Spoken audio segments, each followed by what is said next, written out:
Human species, man and female, start to talk about husband and wife, the union of marriage, statistically. Not every marriage, not every situation, not every predicament. But statistically, a man is liable to step out on his marriage simply because he is a man. Not necessarily because there's a problem at home, but if there be a woman who is willing to be used for extracurricular activities other than the real for which she was created for, the man will engage in the activities simply because he is a man. That's all right, young man. But a woman is liable to step out on her marriage because of a lack of emotional discord, which simply means she runs into the hands of another man simply because of something that she is not receiving at home. If I was to ask a man why would you step out on his marriage, he would probably tell me that I'm a man. Got caught up. But a woman will probably begin to tell me about how the man was not communicating with her, and how she was trying to communicate and she deserved better, and this man did, and they started texting, all of a sudden she started developing feelings for her. But the argument that I'm posing is simply her saying, what else was I supposed to do? Statistically, teenagers experience a lot of things in school. Smoke their first cigarette in school.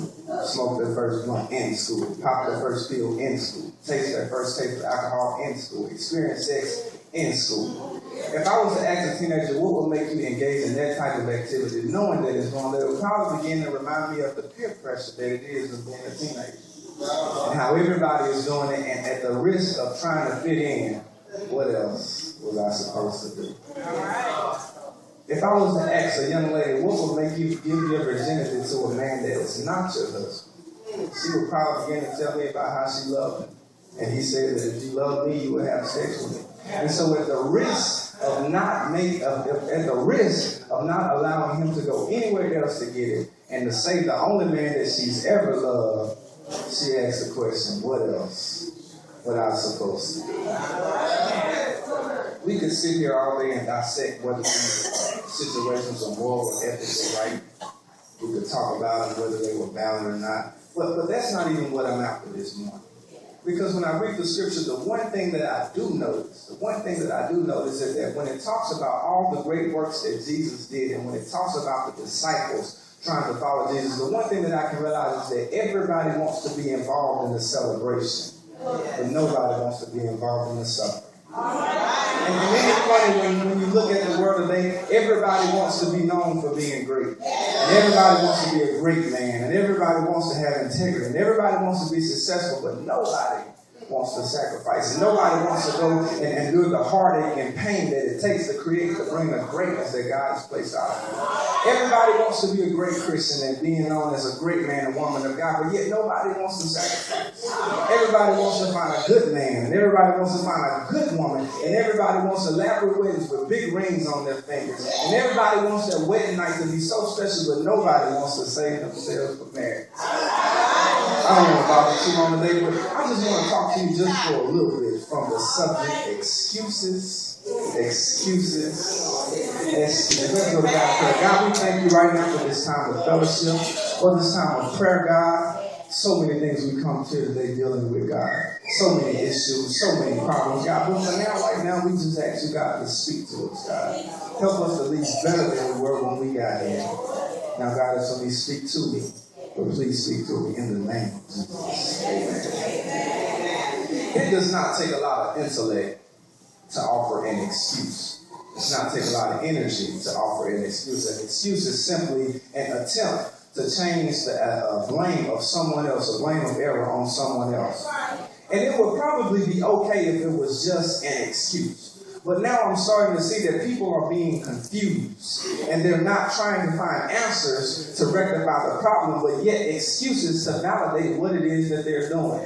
And everybody has an excuse, and everybody is confused. Men wanting to marry men, and women wanting to marry women, and nobody's trying to fix the problem per se. We're just trying to offer excuses. Excuses why the marriage is not where it's supposed to be. Excuses why the church is not where it's supposed to be. Excuses why the community is not where it's supposed to be. be. Even in the school system, the parent is arguing with the teacher, telling the teacher, if you can teach, then maybe my child would learn something. And the teacher goes back to the parent and says, well, maybe if your child could come to school acting like a fool, I can teach something. And nobody ever stopped to think that a child only acts out of its surroundings, of its environment. So if a child is acting crazy, it's not necessarily because he's a bad child. He's actually looking for attention, or he's doing something that he sees someone else doing. And everybody has an excuse because nobody else wants to admit the fact that it is hard to look at yourself in the mirror and say that we play just as much a part as rap music and videos, as social websites, and we play just as much as the part as when it comes to the demise of our churches, and when it comes to the demise of our kids, and when it comes to the demise of our parents. But we always try to make an excuse because nobody else wants to be stuck saying, what else are we supposed to do? Because we're adults and we have to try to find some reason to validate the fact that our kids are not what they're supposed to be. Well, let me tell you some things that you're supposed to do since you're an adult and we're trying to set examples for people. What you're supposed to do is just marry one wife, keep her, take care of her, and treat her like the queen that she's supposed to be, because anybody married knows that that's a job within itself, so that the young people growing up can know how to find a wife and know how to treat a wife and quit mistaking intellect for someone who's just trying to give them intercourse. What you're supposed to do is quit going to the club trying to find a good man and trying to find a good woman and then getting mad when he doesn't treat you with the respect that you deserve.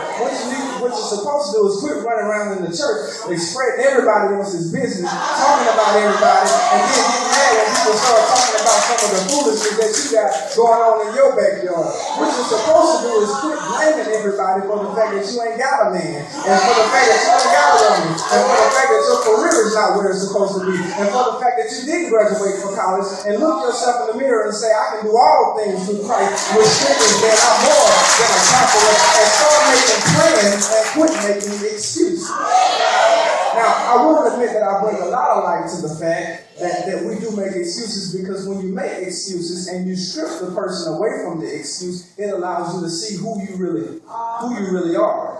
And it allows you to take away and maybe make us look that we're not as innocent as we want everybody else to think that we are. Now, that's right. Now, when you do that and people see who you really are, it allows you to look yourself in the mirror and look at your own mistakes and look at your own problems.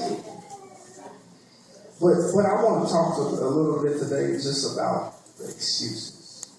Now, I will admit there are a percentage of us. I don't believe that. I know I bring a lot of light to the excuses, but I just really don't believe that with everything that you go through during the course of a week, your work, your job, your house, trying to get the kids ready. But I just don't believe that you will go through all that and then come to church on a Sunday morning if you didn't believe that God was going to change something. I don't believe that you would go through all that if you didn't believe that God had some type of plan for your life. Now, there are a percentage of us that come to church simply because we are addicted to the idea of church.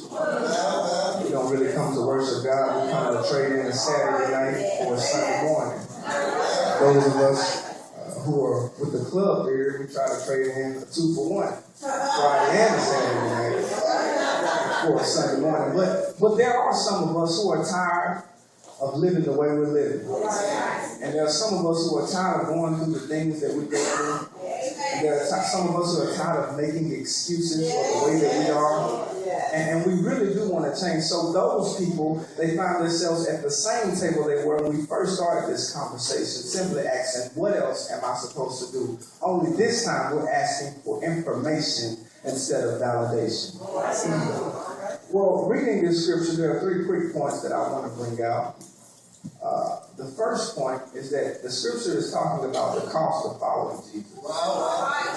First thing is that everybody is not going to understand that you're following Jesus. As great as the man Jesus was, he's healing people. He's healed Peter's mother-in-law. He's speaking to the winds and they're ceasing. He's doing all of this healing. And yet still it was not popular to follow Jesus because nobody wants to follow Jesus when they see what it costs.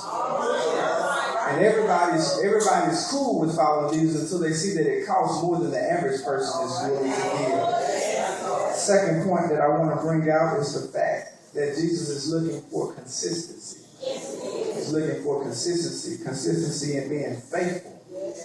Even if you have to stand by yourself. Consistency in the fact that even if what you're praying for and what you're asking God for does not happen, that you're still going to be willing to follow Jesus. Consistency in saying that what you're saying and what you're doing are lining up with each other.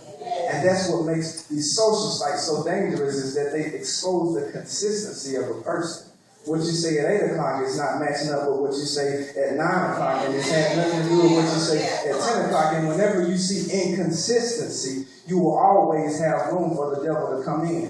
And Jesus is looking for consistency. That's why God doesn't really care anything about you talking about how much you love on Facebook at 8 if you're only going to talk about somebody at 9 o'clock, because what you're saying and what you're doing is not adding up. As a matter of fact, that when the disciples started talking about how much they love Jesus and how much they were willing to follow Jesus, Jesus said, let me explain something to you. That foxes have holes and birds of the air has nests, but the Son of Man has no place to lay his head, because he wanted the people to know that he was not interested in people that were willing to talk. He was interested in people that were willing to walk. And the last point that I want to bring, I'm almost done. Well, the last point that I want to bring is the fact that when you look at the scripture says the man is willing to follow Jesus, but he says, first, I got to bury my father.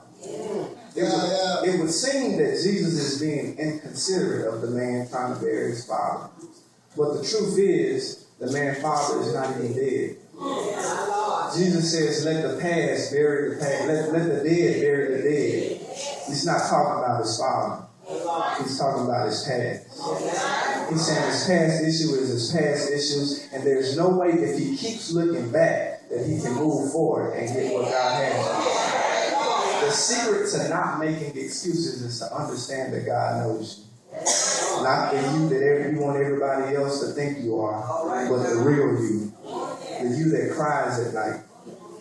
The you that struggle with what you're struggling with.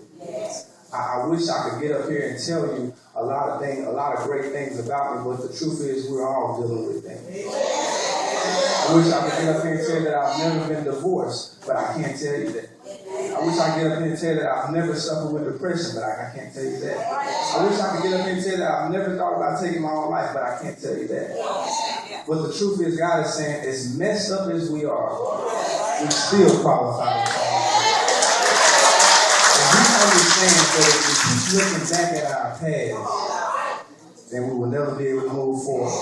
Even if you think of the disciples that he's talking to, all type of situations and all type of issues. Matthew was a tax collector, which is equivalent to a modern day dope dealer. God still says, I want you to follow me. Peter was hood, cut a man's ear off. Peter cusses. He was still from the street, but God says, I still want you to follow me. James and John was selfish. One wanted to sit on the right hand, one wanted to sit on the left hand. Still he says, I want you to follow me. Thomas didn't even believe. They called him Doubting Thomas because he didn't even believe what he was doing. Jesus said, I still want you to follow me. The truth is, no matter how messed up we are, God says, I already know. I already know. And the thing is, he's not even asking for it. He says, I need to go bury my father. Jesus stops him in the mid-sentence and says, that didn't matter. Just follow me. He wants you to follow you right where you are. And the only thing that I want to talk to you today about is simply follow Jesus.